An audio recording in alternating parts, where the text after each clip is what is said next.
Yeah. This is exciting. My next guest is, of course, the musical director of this program, and we couldn't be happier. He also has a role in a new film that is open to rave reviews all across this great land of ours, entitled This Is Spinal Tap. Please welcome Mr. Paul Shearer. Thank you so much. You know, the people are right who do this show. You do have to turn around an awfully far away to see you. Is it uncomfortable? No, it's fine. All right. I'm thrilled to be sitting here with you. And now, this film, I saw it a couple of months ago in California. A very, very funny film, and as we mentioned, getting great reviews. For folks who have not seen the film, explain it. Well, I really don't know very much about it. No. I have a very small role in it, really. And it's a rock and roll movie, though. In all seriousness, it's been described as a rockumentary. It's a parody of a rock documentary. It's a rockumentary. It's a mockumentary. It's a rock-you-mock-you documentary is what it is. And it's about a British heavy metal band. And the guys who play the band are Chris Guest and Michael McKean and Harry Shearer, who you may remember from one season of Saturday Night Live, and then I don't know what happened. Harry's been on this show also. He's in this now, yeah. And they're great in the film, by the way. They are terrific. R.J. Parnell and David Letterman are the other two guys in the film, and they're British, a little bit out of date, rock, heavy metal, sort of along the lines of a Judas Priest. Judas Priest. All right. Of a motley crew. Now we're going to see. Of a, how many more do you have? Of a, who are the other? Feel the Noise, those boys. It's at that time, but they're a little too old. It's like their last desperate tour, and Rob Reiner, who directed it, plays the very earnest documentary, rockumentary maker who interviews them. What's his name in the film? His name was originally Marty DeBroma, which I always thought was the funniest thing. Marty DeBurgi. Marty DeBurgi. Okay, and we're going to see, I believe this is your only scene in the film. If we show this now... Yeah. And anybody was going to be going to film to see me, there's really no reason to be, because we're going to... We are about to see... Should we really show it? Because we're about to see my entire role in this film. All right. This is Paul Shearer, his role, and this is Spinal Tap. The one, the only, Paul Shearer, and this is Spinal Tap. Terrific movie. Thank you very much, Paul. Now, you're not going to leave us, are you? I know. One movie role and you're out of here? Is that what's going to happen? Well, the calls are starting to come in, and I don't know. My people are working on it. We gave you time off. I love it here. One day off it took me to do that role, and, Bobby Cosser will be here right after this, folks. Now, how does the band start tonight?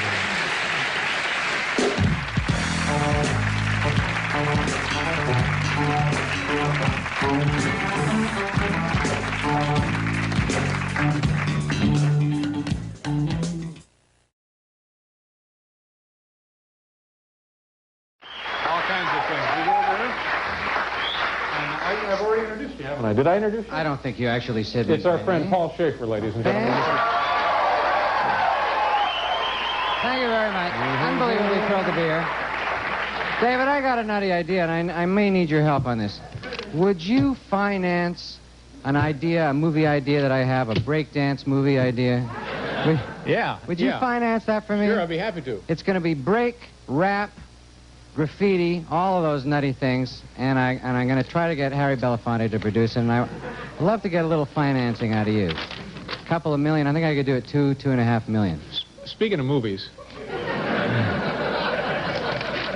Yes? A couple of weeks ago, Jay Leno was here, and I was asking him if in every Elvis Presley movie, Elvis played a guy named Rick. And Jay said he didn't think that he always played Rick. Well, a man in Minneapolis, Tom Britz, sent me a complete listing. Every Elvis Presley movie, every character he played. Loving You. Any idea? What the name of his character was? Yeah. Rick? No. See, no, it's Deke Rivers. Deke Rivers. Yep. That's fabulous. You have every movie... I have them all right here. Call one out. Blue Hawaii. What did he play? Chad Gates. Chad Gates. King Creole. King Creole. Let me see. Danny Fisher. There you go. Wasn't that the same name Woody Allen played in his latest movie when he played? I don't know, but the Danny Rose. Okay. Follow That Dream. Any idea? No. Toby Quimper. That I knew. I knew that one. Now, here's a kind of a trick question. Frankie and Johnny. What did he play? Yeah. The audience says Frankie. He played... I bet he played Johnny. He played Frankie. Well... He played two guys named Walter. In Kid Galahad, he was Walter Gullick. And in The Trouble with Girls, he played Walter Hale. And Paradise Hawaiian Style was, of course, Rick Richards. That is fabulous. We have him right here in case this comes up. We'll have I'm all putting of out a list of every movie I've ever done and every character I've ever played. Yeah, and what would that be? Artie Fufkin. Artie? Yeah, one that's movie, right. one character. Thank This you is very Spinal much. Tap, sure. Artie Fufkin. Oh, you don't have to do that. A couple of people saw it. A couple of people. Did you have a good weekend? Yeah, as a matter of fact, I went to see Spinal Tap for the second time. Uh-huh. And I realized how small my part actually was. Kind of shocked. But an important part. Yeah. An important part. Thank you, Dave. I had my, by the way, don't forget to turn those clocks back, but I had a... Oh, Dave, everyone will miss our show tomorrow if they do that. Well, they don't believe this, do they? No. No, they don't. No, they None don't of us believe believe it.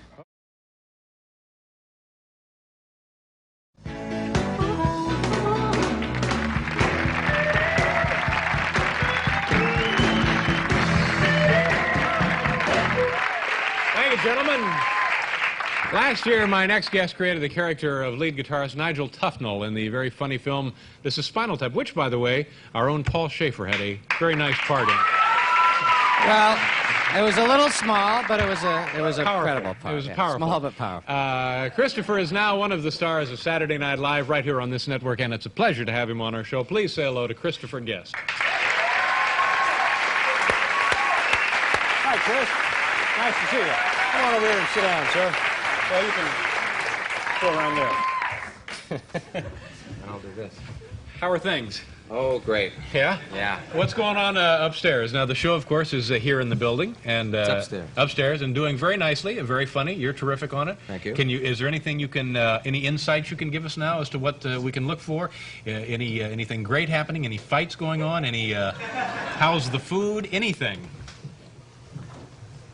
No. Okay. It's, no. I'm having a feud with Billy Crystal. And now, why is that? We work together, and we work together a lot. We write a lot. Yeah. And when you work and write and live together, something's bound to happen. Mm-hmm. And blew up. Just blew up. I'm sorry to hear that. Just a huge fight. Is this one of these show business feuds that may go on for years and years, or are we going to patch this up? I think it just got patched up. Oh, good. Just because it's brutal. It's just, yeah. Well, I'm and we glad have a rapport, but you know, rapport kind of breeds a kind of a hostility and a hatred And out of a good solid hatred comes really good comedy. I and think. then that's the irony. Yeah. See, after this, it's great comedy. Now, you mentioned Billy Crystal, and on one of the shows, you guys did a really nice piece. You were elderly Yes, we were baseball players. Yes, we were, and we were also Negroes. From the old Negro League days. Yes. Yeah, very nicely done. What was the inspiration for that? I know you guys actually play softball together. Yes, we do. Here's this picture. We have pictures? We do. Oh, good. Here's this picture of a team called the Coney Island Whitefish. And this is the team we play on in California, actually. It's a softball team. Billy and I are real baseball fans, and these guys are not. This is serious This is not business. picnic softball here. no, there's no food. Yeah. And in this at all. And this is men Yeah, stuff. that's right. You know. Now, we've had several other people. Rob Reiner has been here. Billy Crystal has been here. You're here, and they always mention the Coney Island Whitefish. Now, what exactly is that? What does that mean? What is a Coney Island Whitefish? Really, you want to know? Yeah. I don't think I can say that. Try it. I'll try. Just give it a shot. The actual name is the name of my music publishing company, and that is true. That part of it's true. But that's not the origin of That the is not names, the no. origin, no. The term is an expression for a birth control device that is used by a man and then discarded, and let's say it fell in the water, let's just say.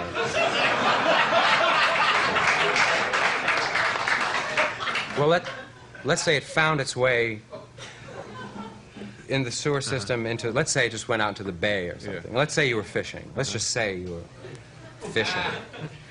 Let's say you caught one. You can't fillet it. You can't just, bread it and boil it up or whatever. No. You got to throw it away. Yeah. Or you have to name your publishing company after that. That's right. And then have people like David ask you what that is. And then be embarrassed like I am to tell you. So, Gosh, that's a pretty story. isn't it? Yeah. All right. It's Anyway, now with the baseball background established, let's take a look at some of what was on one of the shows on Saturday Night Live. This is a short clip. Yeah, which I don't explain think to the folks again. You and Billy, Billy aging Crystal ball and I players. play two players from the Negro Leagues that take care of each other and live with each other. They're about 75 years old. Okay, and that's what you're going to see. And use the monitors at home. Check the television. You should be able to see it there. Yeah.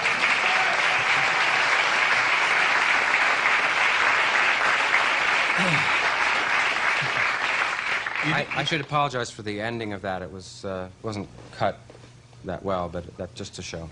Still, no, you do very nice work. Thank you. Very impressive. I get recognized from that all the time. Now it's strange. It's hard to walk down the street now without just getting, "Hey, King Carl," you know. Let's talk a little bit about Spinal Tap, which was another very nicely well-crafted film, very funny. Yes. And you actually toured as a band, right? Apparently. Yes. Yeah. And did you play real dates in real clubs and Yeah, arenas? in fact, the last date we played was in Seattle, and there were 11,000 people there. Mm-hmm. And That's very impressive off the strength of the movie they come out to. Yeah, and we played real gigs, and real things happened to us. People sent us real panties in the mail and things like that. Now that's what show business is all about. It isn't is, yeah. And was it just the wig, or what was the transformation? What just the wig? Was the appeal? Yeah, I'm sorry, I didn't know what. No.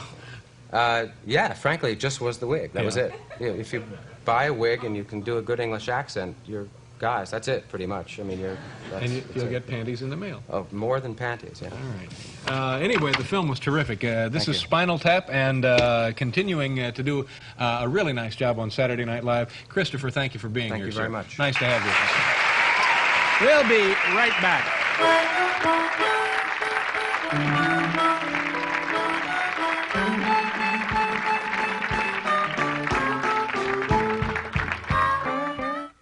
Hotel accommodations for most guests of Late Night with David Letterman were furnished by Berkshire Place, an Omni Classic hotel, in exchange for this announcement. For reservations at Omni Hotels in the U.S. and Europe, call toll-free 800-228-2121.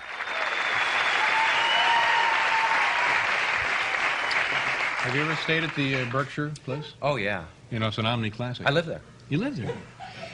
My thanks to everybody who was here tonight. Of course, Christopher Guest. Also, who else was here? Who else was here? Miss Rigid Tool, Nancy Fletcher. Of course, Buddy Guy and Junior Wells. Gentlemen, thank you very much. Nice to have you here. We'll see you tomorrow night. Bye-bye.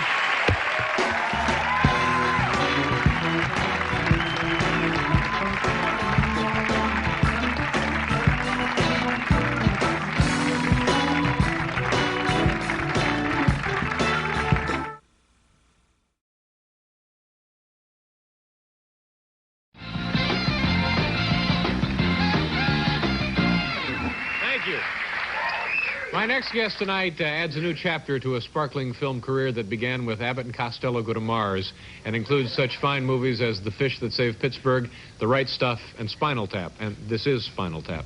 Here with what I believe is his first behind-the-scenes documentary, please welcome the very funny individual, Harry Shearer. Harry! Harry, how are you? Come on over.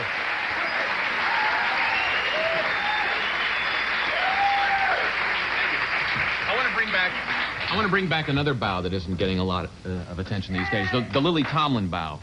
This one. Very nice. Very nice. Very nice. I think a man should do that bow. I think it's a better man's bow. Harry, let's get right to the film. Okay, Tell the Dave. folks what we have here. Well, show business is getting more corporate, as we all know. Sure. Corporations are getting more into show business. You would think that people who work for or deal with corporations already know all they need to know about them, but corporations have this tendency to make shows or films that tell people how great they are. Right. These are called industrials, and this is the making of one. This is the making of an industrial film, and it's the name of this? The making of You Wouldn't Believe Our World. All right. Harry Shearer, the making of You Wouldn't Believe Our World. Watch closely. You know, Michael, so much is changing all around us these days. I know what you mean, Marcia. Change is all around us. But it's lucky for us there are some things that do stay the same. You're right. Like the autumn leaves in New England. Right. And the Yanks in the World Series. Right. And good old Majesco Industries. That's the... Wrong.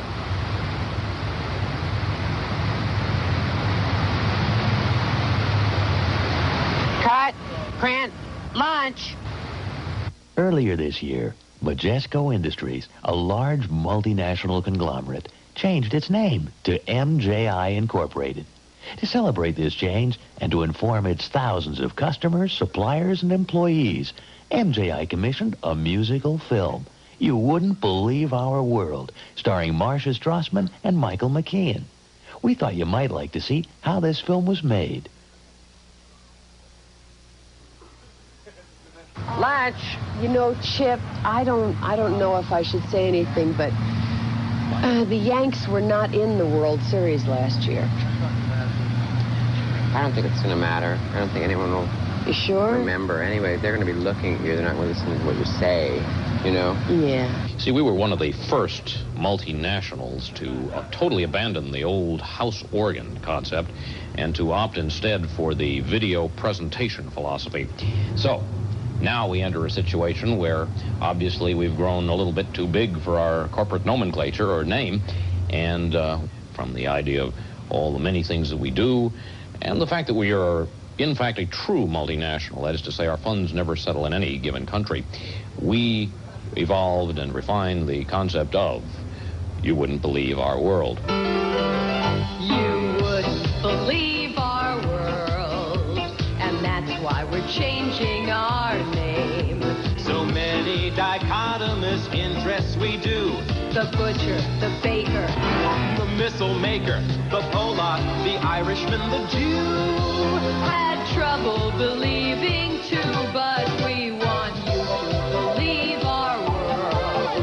And that's why we're changing our name from Majesco Industries to MJI. You wouldn't believe our world. I've never done an industrial film before. I think everybody in the business has at one time or another done industrial shows, you know, like little Broadway musicals, except you're playing to a room full of jewelers or what have you. But a film, I tell you, for the first couple of days around that set, the electricity was almost as intense as it gets in a real movie. Okay, we're going to try it again. And scooch into position. Oh, we're here. When a housewife in Brazil needs something quick to serve for dinner, We cancel tuna and go to Rio. when her husband says, I think I'd like some pike deer, We go to Rio de Janeiro, And tableau. the world's third largest fish processing canning plant exists. where Brazilians get a hearty meal with a Latin-style twist of the wrist. Good. Back for the bongo positions. You know, my dad was in the music business as well. Aside from everything else, it's a learning experience for me. You know, I'm finding out all about this incredible corporation. I mean, it starts out as Majestic Fittings and Fasteners, and before you know it, it's like this gigantic, amazing thing.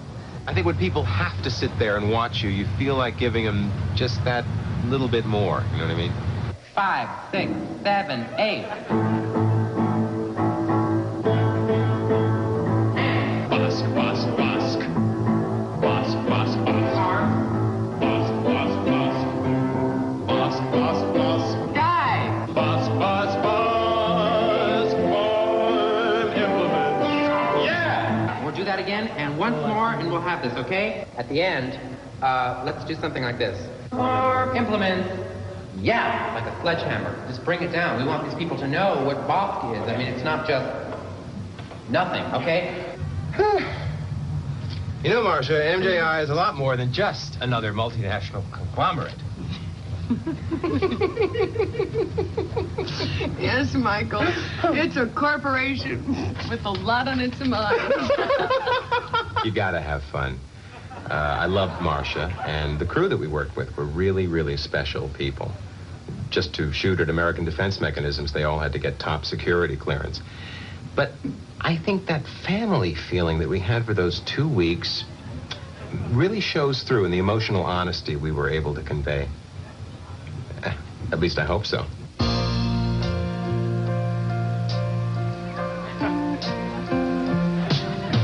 It hurts to be the one who works in silence. His heroism must remain unsung. But you learn to bear the pain and quietly go on making. Servo-controlled warheads used around the world. We hide our pride. We keep it inside. It's classified. Until today, 'cause now we're able to say we're part of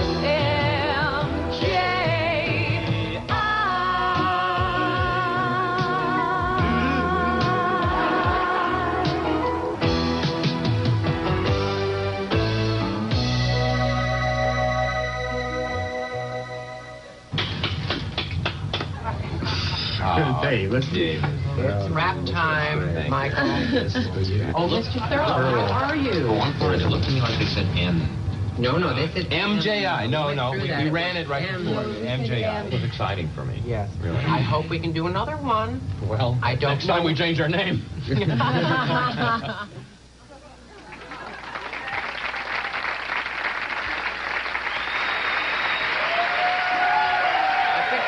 MJI. They said MJI. We'll be right back with Harry Shearer, folks.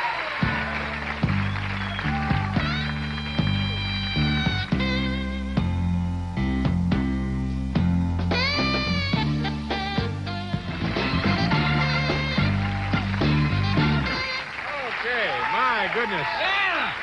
Sounded very nice, gentlemen. Thanks again to David Sanborn with our band. Harry, you want to mention some of the folks here in the film? I should mention Michael McKean, Marcia Strassman, Christopher Guest was the choreographer, director, and I was Bud Thurlow, and Karen Murphy helped produce it, and I directed and wrote it. And Paul Schaefer was involved. Helped write the music and lyrics. Nice job, Paul.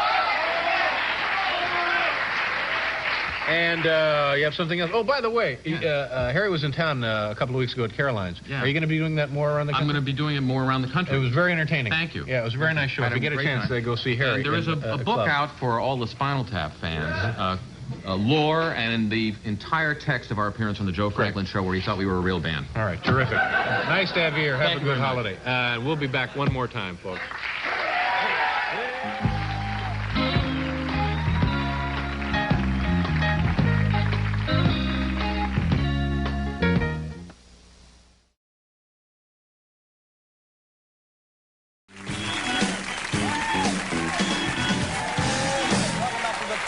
Program.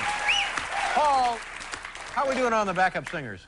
Excuse me? I say, how are we doing on the backup singers? On the backup singers, Right. we were doing very nicely today. You're going to get us some, I thought. Yes. We Oh, talked yes, about we this are in going to get Chicago, and you said maybe We should, be yeah. nice We're- to holding yeah. auditions now. Will are is you? holding his own auditions now for...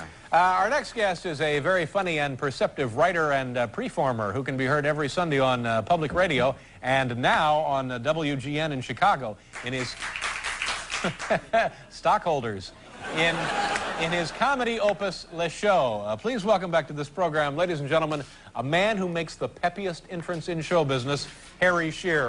Watch this. Look at that. Look. Hi, Dave. Hi, everybody. How are you? What a peppy entrance. Thank you. I'll let you in. All right, let's get down to work. Let's have some talk show fun, huh, Dave? Okay. Is that peppy enough for you? That's fine. Oh, How I you was doing? expecting to do a whole low-key thing, but no, now I I'm had sorry. to live up to it. It's just that normally you always come right out and I do. And I appreciate Because that. I've got this much time. No, And you so got much plenty to of say. time. So what's new? I found out something I didn't know about you, that you've been in a play for like the last 6 months in Los Angeles. Yeah, big hit play in Los Angeles. Accomplice? Comedy thriller, yeah, Accomplice. I'm embarrassed because this is like black shirt night for the guests on this show. It really didn't start out that way. Oh, that's all right. It's like a Merv theme show now. All the guests wear black shirts. Yeah, it was a comedy thriller. Michael McKean from Spinal Tap and I were reunited on stage. Great. Now, how did you get into the play? Did you just go audition, or did somebody say Harry Shearer would be perfect? Paid off the people. How do you think you get jobs in show business, Dave? Wake up. No, but you've... In addition to being very funny and a creative writer and a performer, you're also an actor and have been all your life. Yeah, no, I went in and I didn't actually have to... No, I did. I had to read a couple of the parts. Did you enjoy working in front of a live audience in a play night after night? Yeah, although it's like if you were doing a top 10 list every night and it was always the same list. Same one, yeah. Could you... It isn't, is it? No. Many people think perhaps it is, but they're not paying... But they're not paying close enough attention. Yeah. Exactly. Yeah. That's the problem these days, I find. I know it is. Yeah. But it was fun. It is fun. Yeah.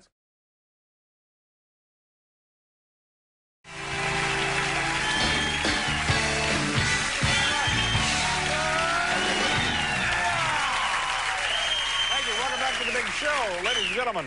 Paul, now that we've had the Red Hot Chili Peppers on the show, you know what's going to happen. What? Well, for the next 3 or 4 weeks, every night, Wendell's going to come up to me before the show and say, Dave, can I take my shirt off?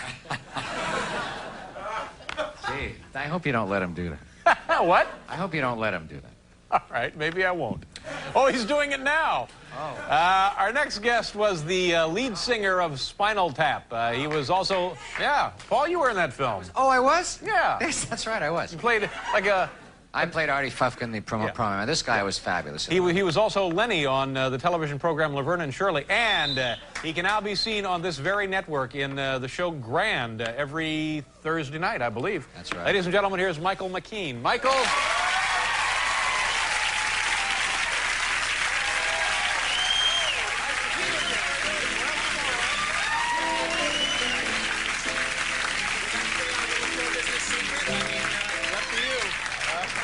Nice to see you again. Nice to see you again. Yeah. Yes, David and I worked together. Long time ago. Before we had real jobs. Gosh, it must have been like 77 or something. Or no, it had to be, yeah, 77, 78, yeah. This man was the host of a game show pilot. Yes, they do exist. It sounds like, almost like they should spring like mushrooms from the mildew. It was quite a show, wasn't it? It was called The Riddlers, and the premise was, as I recall, you spend 5 minutes on one riddle, and then 1 minute on 5 riddles, just to, to get You were one of the celebrity stars. I was a celebrity star, along with... Who else was the Robert big lineup? Urich. Robert Urich? Robert Urich. Yeah, from Joyce, Mannix, right? No, what was the show from the show Spencer for Hire? No, before that. Yeah, Vegas. No, Dantana. Before that. No, that was. Hey, I think we got a game show here. Career moves. No, he was on Soap, and then he was on something, and then he was on The Riddlers, and of course the rest is history. Yeah. And Joyce Bulliphant. Yeah. Remember Joyce Bulliphant? Yes, from little blonde helmet. Nice woman. Everybody was nice. Oh, well, that was unnecessary. No. You don't need to say little blonde helmet look. No, she didn't have the helmet look, but her hair was blonde and had the helmet look. I'm sorry. And hey. I'm just enjoying. The first time I met this man. Yeah. But let me just interrupt you. Okay. I can remember doing that. We were supposed to do 2 of those shows that night. Yeah. And we taped the first one, and after the first show... good. Yeah, the producer said, I think we got it all. We don't need to do another one. If we pull the plug now, we'll save a... Yeah. I think Oh, man, was that... well... But you were funny, though, because you were the first game show host I had ever seen who knew it was crap. Well, it was wonderful. And I was very impressed with that. It was a gig, you know? Yeah, it was something it was a to jig. do. Yeah. It was a jig. And then you knew Paul before Spinal Tap, right? Yeah. Paul was in a series. Actually, the first time I met Paul, about 5 minutes after I'd met him, he showed me a shirt, Eddie Allen, that said Paul in electric letters. Are you doing a little Paul there? What? Are you doing a little? It's hard not to slip into it. I'm doing Michael Leeson, but it's close. Yeah, he plugged it into the wall and it lit up and it's no, it was a battery pack. That's right. You had a shirt with your name on it, Paul? I was on a show at that time. I had to wear a battery-powered shirt. He played a character named Paul who had wardrobe that lit up, and he proved it to me. So snap judgments being very important in this business. Yeah, and I'm did still you, working Paul, on did you that. have the little blonde helmet look in those days? No, I didn't. Anyway, thank you for letting us take a walk into that nasty ignominy. Ooh, but boy. What brings you to New York City now? I'm doing a play Oh. on Broadway, of all Big places. time. Oh, man, really? Yeah. We're going to be at the Richard Rogers Theater. The play is called Accomplice. It was written by Rupert Holmes. Oh, now, this was done in Los Angeles for a long time, right? Absolutely the world premiere of this play. I'm No. sorry. Sometimes they think that because you did it in California that it's, that you can write about it in a couple paragraphs and send it on its way. But see, I was under the impression that it had a very good play. very successful run out there. And A tremendously successful run, but a lot of shows did well in L.A. and came to New York and were, slaughtered on 10th Avenue. So when does this begin? This begins, previews start April 6th. I do that when I'm simulating nervousness. In the play, I do this several times, and it's very convincing. Well, that alone would be reason. That alone would be reason to attend. Yeah.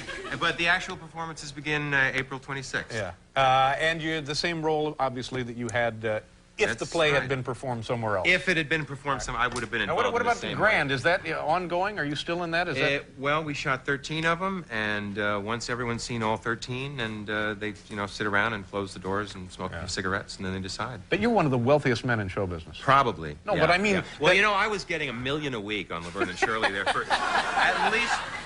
I'm sorry. I mean... Man. No. And that's when $1 million was $1 million. It really went a long way, yeah. And I was renting at the time, so it's not like I had a lot of house payments to make. Yeah. No major overhead. Yeah, probably one of the wealthiest and the happiest man in show. We have to do a commercial, and then we'll be right back. After that, we'll be right back.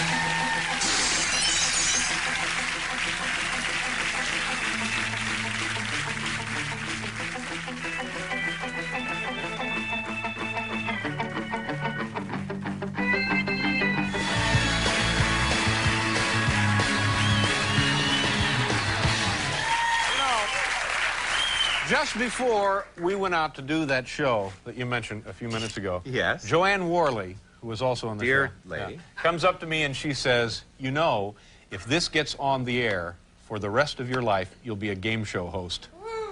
Yeah. And I think she meant it as words of encouragement. Yeah. Well, I did the first time I was on a game show, which was I did the Pyramid Show a couple of times. And ABC came to me and said, you're really good at this. Would you like to host? I mean, they're really excited about you hosting a show like this, which is like finding out that a non-attractive girl has a big crush on you. It's like you're flattered because, I scored, but I'm going to hide now. You know what I mean? And then at one point, and I don't know how much of this you want to discuss, but you were in one of the funniest comedy groups ever. Oh, really? Don't you think so? I was terribly drunk, so I don't recall. Oh, you mean the credibility guy? Yeah. It was you, and who else was in that? Harry Shearer. Yeah. And David Letterman. Yeah. And a guy named Richard Beebe. Yeah. And we played New York in 1974 at the Bottom Line. We opened for Billy Cobham. And I always think about when I'm in a certain neighborhood around the Bottom Line, I always think about Billy Cobham refusing to remove his drum kit for our set. So we had all this elaborate staging to do, and it's much smaller than this desk, and it looked like a pawn shop out there. But it was And you had his drums through the whole set. And we almost, actually, the group kind of split up before one performance because we were all furious about this drum stuff. And Harry, who can be a volatile human being, very nice man, but, he said, all right, that does it. If he's not going to move he's not going to move the drums, then let's go out there and let's just tell this audience, all of which were big jazz fans who had no use for anything else. Yeah, let's tell this audience what a jerk he really is. Yeah, that's a good idea. Get him on our side right away. So we had this big fight, and we went out, we did the first couple of sketches in tears because the group was breaking up, and, it was very sad. But we were funny when we were I remember not you guys did, and I hope I'm not misremembering something here, every year the big Rose Parade. Oh, yeah. You guys did your own coverage of the Rose Parade, and you were, I think, the first ones to be doing it, and it was very, very funny. Well, it was fun to comment once and for all on how incredibly flimsy they look close up. Yeah. When they go right by you, it's like, what this is like the high school play that's going by here. Now, there are a lot of them, and they get more and more vulgar as the day goes on. Yeah, and they're colorful. And they're very colorful, and they're all made out of mums and all those and seeds. You get into the problem parts of the float to fit in with the design and style of the float. Right. It no longer is flowers, it's then seeds. Yeah, it's pollen. Yeah. You're seeing an allergy go down the middle of the boulevard. Anyway, that too was a long time ago. And now we're in the present. Yeah, I didn't realize this. You have a 14-year-old daughter. Son. Well, Son. There you go. Yeah. Yeah. I haven't gained a daughter. I've lost a son. Yeah. No. And do you find that odd sometimes? You step back and think to yourself, man, I have a 14-year-old child here? I would think it odder if this is the first I was hearing about it. I'd certainly be surprised.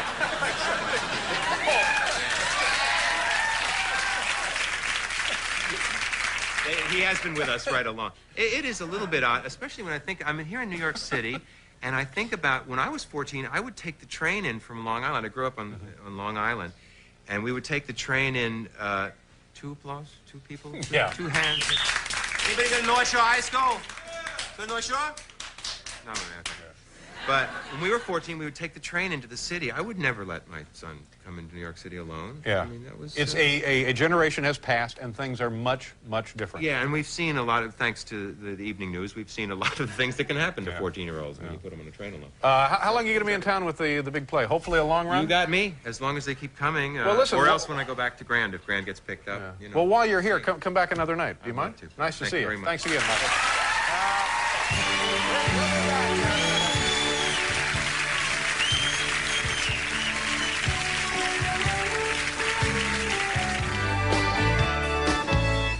Okay, ladies and gentlemen, my apologies to the world's most honest cab driver. We ran out of time. He will not be here tonight. He'll be back next week. We also caught him stealing sodas. I was going to say, my wallet. My thanks to Michael McKean, who's sitting right over there, the Red Hot Chili Peppers, and, of course, Rachel Hunter. Have a good weekend, folks. We'll see you next week.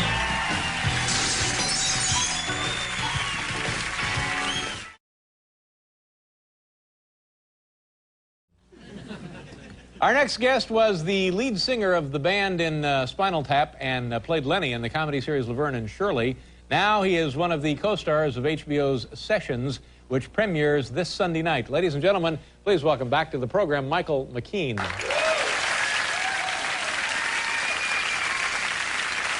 to see you.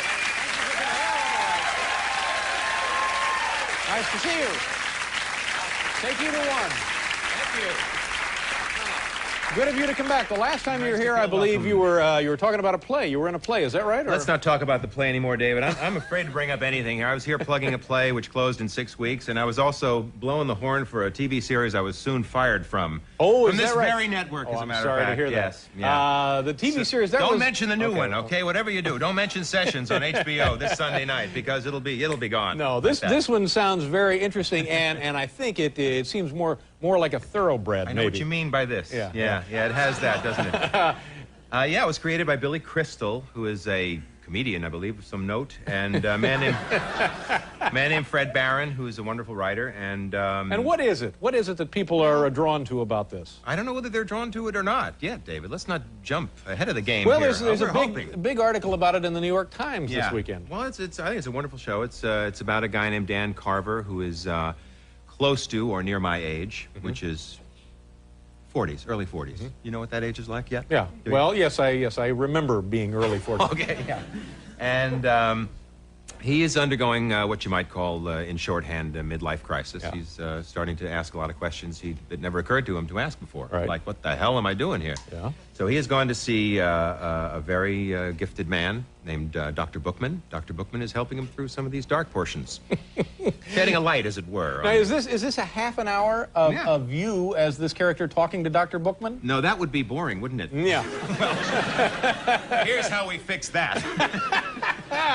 No, it's kind of the framework of the show is indeed a session with the shrink, but we see inside the mind and the trousers of this character. Hey, wait a minute. Well, what? Now, let what? me explain. No, I mean, this is the first 3 shows and much of the 4th and 6th show do concern a person's sexual identity, and that's one reason we're doing it on HBO, because we don't have to, hold our horses. And so we do We just, what? I don't know. What, Paul? We don't know. Explain to me what that Nobody could be. knows. I don't know. Who would know? You know less than anyone, probably. Thank you. Come out here and kiss up to the band leader. I did that just to hear the rim shot, just to see if he was ready with it. Let me ask you a question. Yes. Okay. Now, give us an example. Well, I just wanted to finish saying that we do flash forward and backward through this man's life and his inner workings of his mind and his sexual fantasies and his Give us an dreams. idea of what that would be like. Oh, I couldn't do that. Well, there's a moment where, and this isn't my fantasy. I'm a hired hand on the show. Right. I'm just an actor. But there's a scene where the character is tied to a bed, and there are these two enormously endowed Horses. Women. Oh, women. All right. We wound up not shooting that sequence at all. But there are these two gorgeous women, and they're kind of all over me and everything. Are they naked? Are the women naked? They're naked in spirit. I see. They are fully clothed. No, now, they're is there a partially clothed. representative from the cable company, the HBO, there on the set to make sure things don't get out of hand? Kind of a Miss Goodbody type? Yeah. She's this look a lot, yeah. All right. No, actually, really? No. I think that's kind of what we like about HBO. Yeah. There's no one there. They wanted to get out of hand. Shoot it at an airport near the hotel, yeah. and what do you know? Doesn't make any difference. Right. Yeah. Can I tell you something that's the truth, and will you believe me? Absolutely. When I went in to join the Musicians Union, Local 47 in Los Angeles, you have to sit there and undergo what is called the orientation, in which they tell you what is to be expected of you as a functioning member of the Musicians Union, and what your family will get when you die in that small plane crash. And so the man who was my orientation officer, can you guess? Yeah. No. Tito Puente. Wow. It's all part of God's great plan. It's a circle. As we say on sessions, it's a circle. Now, do we see any of your friend Billy Crystal in the show, or is he just kind of the producer and supervisor or whatever he does there? In the third show, you hear him say one word, but you yeah. can't really see him clearly. Yeah. It would be fun to have him on because I know that the two of you work well together. Yeah, I think so. And everywhere I go, people are always, well, that's not true, but people are always talking about the Spinal Tap. I mentioned that because I ran into Harry Shearer the other night, and he was talking about it. And you threw food at him. I did. I threw a wad of bread at him in a restaurant. Yeah, it was very funny. He came running across, and I had to punch him. But now I understand there is a reunion album and tour. That's what they say. Right. Yeah, The boys are in the studio as we speak, and we're putting together an album.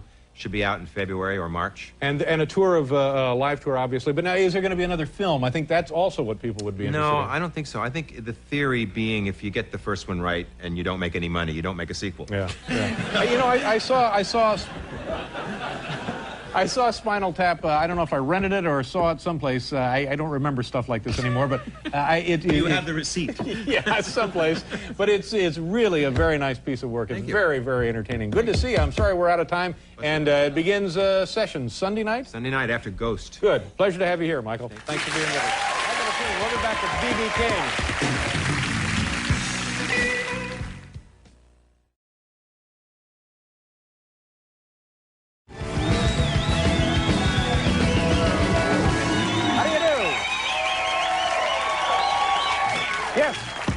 I think this is going to be something very, very exciting. Our next guests are back together after a very, very long hiatus. This is their brand new album right here entitled Break Like the Wind. It's already an unbelievably huge success. Ladies and gentlemen, please welcome one of Britain's loudest bands, Spinal Tap.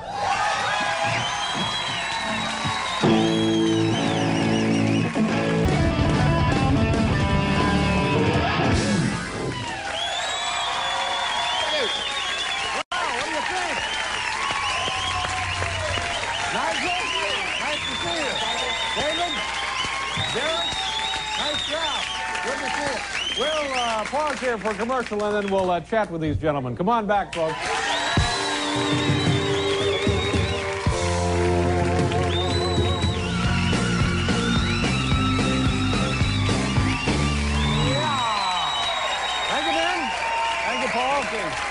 welcome back. Spinal Tap is here.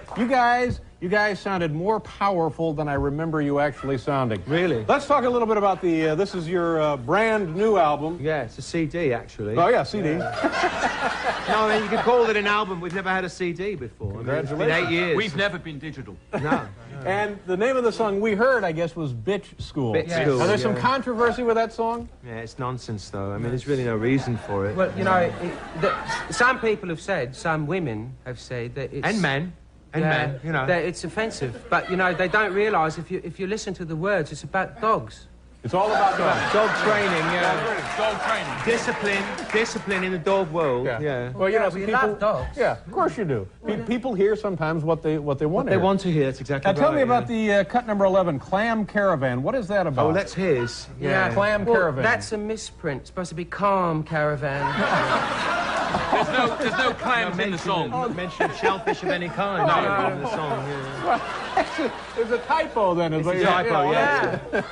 Well, it won't ruin the album or anything. No, I don't think so. Yeah, it's doing very well for you, isn't it? Yeah, not badly. Let's talk a little bit about, has it been 8 years that you guys were apart? How did you get back together? Why did you get back together? How was Well, it's a sad story. I mean... Not really,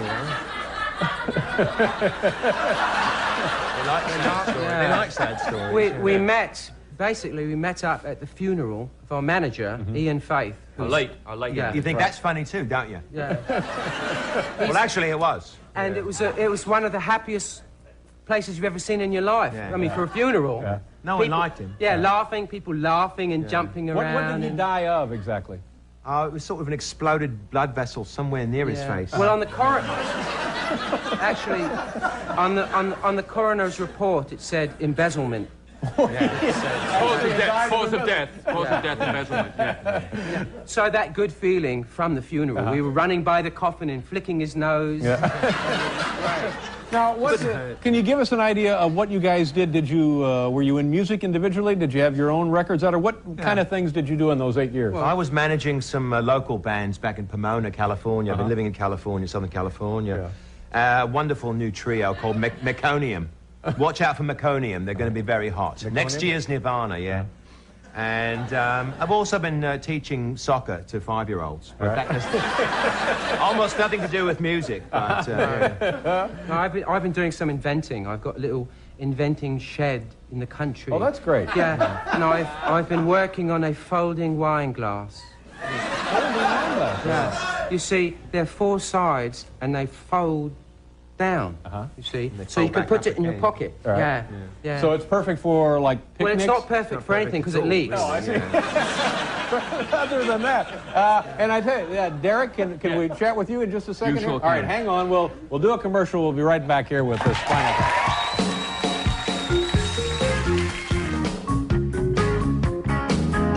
All right, let's see. April 20th, you gentlemen will be performing at Wembley Stadium in London? Yeah, very It's exciting. part of the Freddie Mercury tribute, yeah. We're doing one song. We negotiated up from no songs. That was their first offer. And Very we're doing shrewd. one. Yeah. I can't begin to tell you how happy I am that you guys could stop by and see us here happy tonight. too. Good luck. Thank you for being with us. very much. Spinal Tap, ladies and gentlemen.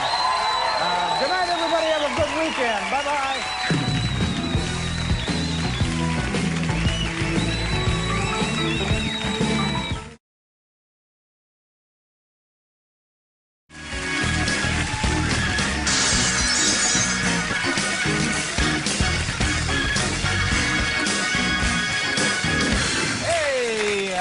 Let's bring out our first guest. Very nice man. Very smart. You've known this guy for a long time. Sure. As well. Old friend. Nice man. Very funny man. Very smart man. And a great actor. Let's just bring him out and see what he can do. Bring him out here and turn him loose. Our first guest spent last summer touring the country as David St. Nubbins, the lead singer. Huh? What? Oh, I'm sorry. Hubbins. Forgive me. Would a little whiteout kill you?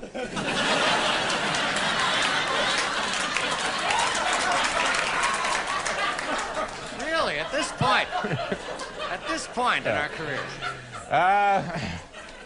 The cash bar is now closed. The lead singer of the group Spinal Tap. He's also a fine actor and an Ace Award nominee. Ladies and gentlemen, welcome back to the program, Michael McKean. Michael!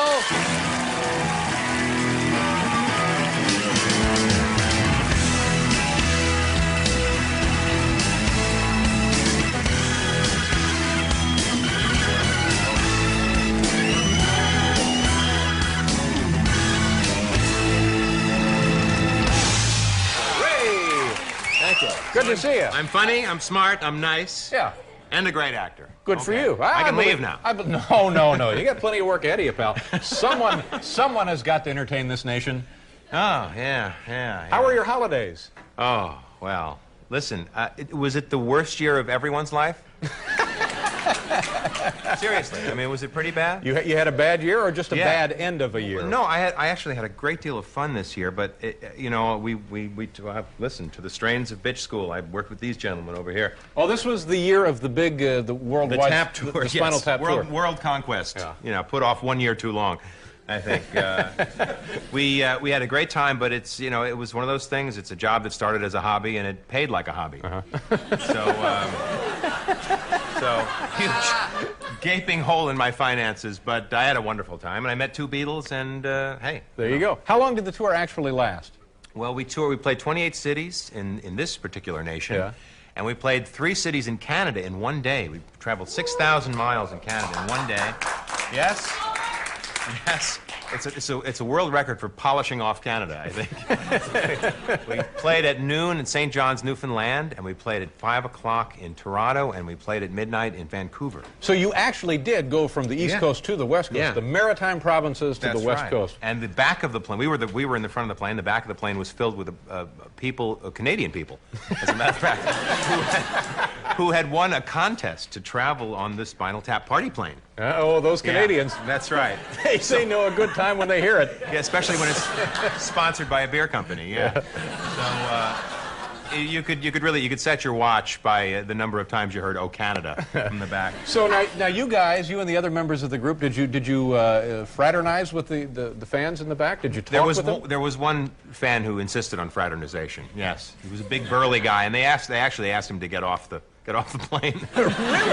Yeah. No, that's no way to treat a contest winner. No, but he understood. He went quietly. It was really this one guy, he just refused to stay in his seat, and he kept, I just wanted to say hello to him.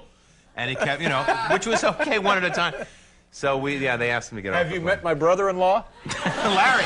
Yeah, Larry and I had a nice chat in the green room. Yeah. He's a nice fella. Were you guys? Now, did people understand that it's a joke, but it's a good joke? Well, thank you. But did people react to you as a joke or as a legitimate rock and roll act? Well, we tried to scope that, and I think early on we decided that we were standing up on the stage pretending to be Spinal Tap, and they were sitting out there in the seats pretending to be our fans. Yeah. So it was sort of they were invited to be in the real live sequel. It was kind of like the New York Experience. Remember that? Is that still going on? I don't know. You can go and smell subways and stuff. It's like a museum where you can smell what the subway is like. But anyway, yeah, it was. I would say that there's just a kind of equal portions of reality and fantasy there. And were they more excited in Great Britain when you got over there? They were fairly excited. Yes. Yeah, we played at Albert Hall, which must have been a thrill. It was a great thrill. I recommend it to anyone if you can even just get in and look at the place. Oh, I thought you could get your own group together and play there. Do that too. But also it pays about the same. You injured yourself sort of toward the holidays. Yeah, right? well, yeah. Right, A few days right before. There. Oh, we'll come back and pick that up. All right. Okay. But you're okay now. We'll be back with Michael McKean's injury. That's after right. This work. Well, exactly. Took the words right out of my mouth, folks. We'll be here.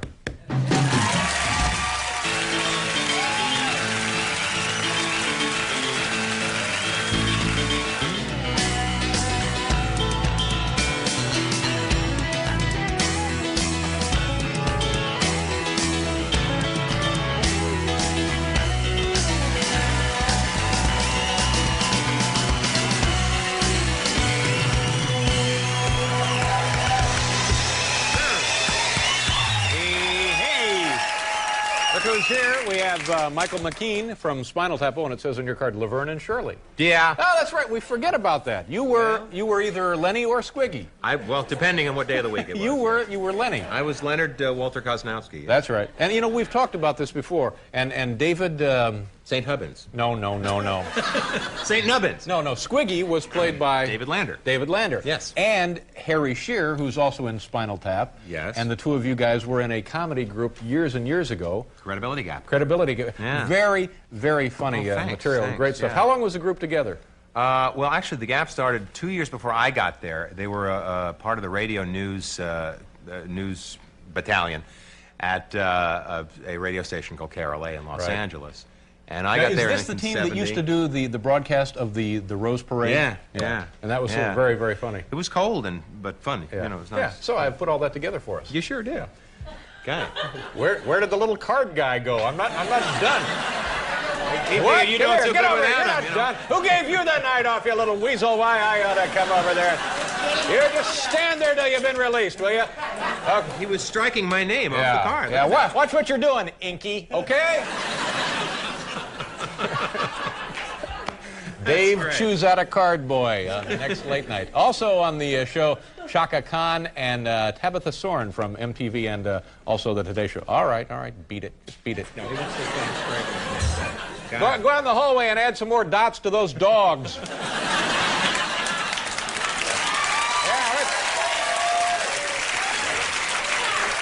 Sorry. I'm sorry you had to see that. I momentarily lost my temper. Now, let's get back to talking about your injury. What exactly happened and how are you? I'm fine, thank you, Dave. I fell off of I was on the roof of the stable. See, we have horses where I live. Wow. And I was... You must be doing pretty well. Oh, yeah. In hock up to here, babe. Yeah, but you have that's the secret. You have a stable, you have a structure. Yeah. And well, it's kind of a horses. structure, yeah. So I was up there, my son was painting something. We have rain now in Southern Oh, California. yeah, we were talking about that earlier. Yeah. So I was hanging a tarp. It's short for tarpaulin. Oh, it's thank a protective rainwear kind of device. Because the horses had never, they didn't remember rain. There's a short-term memory problem in California. No one remembers what rain is like because it doesn't rain for 8 months. So the horses were getting upset, so we had to put these tarps up. They were frightened by the rain coming down? It was getting on them or just the sight of it? It was making them a little nervous, you know, more nervous than usual.